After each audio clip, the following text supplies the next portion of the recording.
Hello, my name is Jessica and I'm a fully qualified maths teacher, and today's lesson is on Pythagoras. So first thing, how do you recognise Pythagoras in a question? Well, it will always be a right angled triangle for Pythagoras, okay? And it will always have two sides and a missing side, okay? So you will be given two sides and a missing side. So often it's important to be able to identify the difference between what's a Pythagoras question and what's a trigonometry question. So Pythagoras is always got to do with sides, and trigonometry is more to do with sides and angles. Okay, so Pythagoras right angle triangle, you will normally be given two sides and you have to find the missing side. So here we have a right angle triangle. Pythagoras's formula is a squared plus b squared equals c squared, okay? Now, a and b are the two shorter sides, so I can call that a and that b.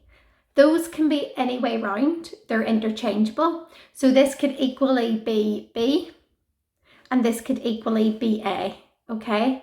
It doesn't matter, it's whatever your preference is, so a and b or b and a.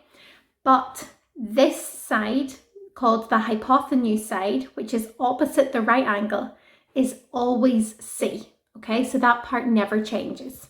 So let's look at it again. Pythagoras, you will always have a right angle triangle. Doesn't matter what shape they give that triangle, it will always be right angled, okay?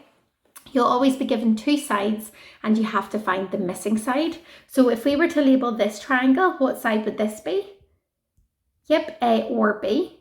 And this one would be B since that one's A, and this must always be C. So you could always go and label C first. So it's the easiest one to identify. So it's opposite the right angle every single time. Let's label this one B this time, and this one A, and this one B. Again, they're interchangeable. Okay, so the best way to learn maths is always through doing questions. So let's have a look at one. So say you were in your exam and you were given this right angle triangle, and they says to you, this side is 3 and this side is 4. Find the value of x, okay? So the first thing you'll say is, right, what topic is this? It's Pythagoras. How do I know? It's a right angle triangle with two sides and a missing side. First things first, let's write down the formula. A squared plus b squared equals c squared. And that is so important that you keep that in your head, okay? Then what we're doing is we are substituting in the values for these letters. So let's label our sides. I'm going to say that's A, that's B, and the side opposite the right angle is always C. Okay, so A is 3 squared plus B, which is 4 squared, equals C squared. Okay, 3 3s are 9 plus 4 4s are 16. Equals our c squared. Now notice I am doing this in a column, okay? I'm not writing equals, equals, equals in a row. That will be quite poor practice in maths.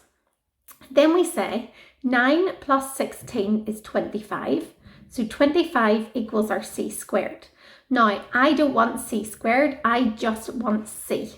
Okay, so if we're squaring on the right hand side, we are square rooting on the left hand side. Okay, so essentially this square is coming over and becoming square root. So the square root of 25 is 5. Okay, and that's actually a special type of triangle. It's a 3, 4, 5 triangle. So there you go. There's the first question. So that was lovely and easy. This method gets repeated for all of them. Okay, so let's try another one together. So question 2. Let's say this time the triangle looks like this. They've said this side's 2 and this side's 4. Find the value of y. So first thing we want to do, what's the topic? Pythagoras. How do I know? Right angle triangle, two sides are given and I have a missing side. So first thing we have to do is label our sides and write our formula. Okay, so my formula, a squared plus b squared equals c squared. It hasn't changed, it's always the same. Then we're going to label our sides. I'm going to say this side's A, this side's B. Remember, those are interchangeable, so I could equally have said that A was 4 and B was 2. Doesn't matter. The only side that matters is the side opposite the right angle, which has to always be C. Okay, now we're going to substitute in our values into our formula. So A is 2 squared plus B, which is 4 squared equals our c squared, okay? 2 2s are 4 plus 4 4s are 16 equals c squared. 4 and 16 is 20, which equals c squared. Good. So c would be, so type into your calculator square root of 20 and see what you get. So we get 4.47, okay? If you were asked to round that to 1 decimal place, here's your first decimal place. Look to the one to the right of it. Remember, if it's 5 and above, we round up. If not, it stays the same. So 7 is greater than 5, so we have to round up. So it's 4.5 equals C, okay? Now, you can feel free to pause the video at any time and try these yourself before I work through the solution, okay? Now we're going to do one where C is our missing side, okay? Or sorry, A or B is our missing side. So here we have our right angle triangle.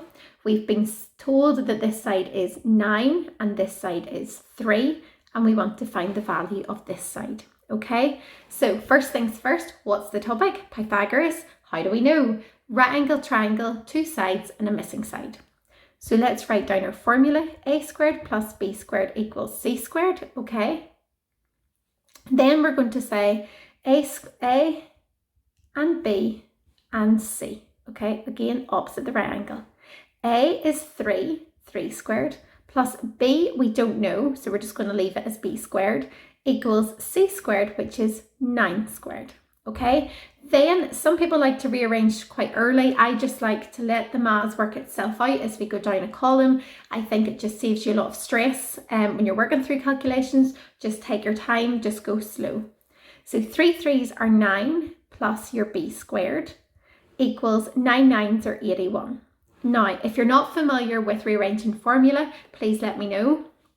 So what we want to do essentially is we want to make B squared the subject of this formula, okay? So that means B needs to be 2 things. It needs to be positive and it needs to be by itself. At the minute, it's not by itself. We've got the 9 here, so I'm going to move that across to the other side. The way I'm doing the algebra here is I'm moving the numbers across. If you want, you can do the balancing method where we would subtract 9 from both sides, okay? But if you're not a fan of algebra, I don't want to bring too much of it in here to confuse you. So we want to say B squared equals 81 minus 9. So B squared equals 81 minus 9 is going to be 72. So B equals the square root of 72. So if you type into your calculator square root 72, if it's bringing it up like a wee root, there's the S arrow D on your calculator, which is located in mine just to the above the delete button. If you press it, you will get 8.485. Okay, and I'm going to again round that to 1 decimal place. So again, there's your first decimal place. Look to the one to the right of it. Is it 5 and above? Yes, it is. So we can round up. So B equals 8.5. Now, in Pythagoras, you have a general rule where side C is the longest side, okay? So I like to do what's called the reasonability check. So that's where we're going to look at our answer and see, does it seem correct, right? So let's go back. So question 1, C is always the largest side. Is 5 greater than 3 and 4? Yes, it is. So more than likely I've done it correct. Is 4.5 larger than 4 and 2? Yes, it is. So I've probably done it correct.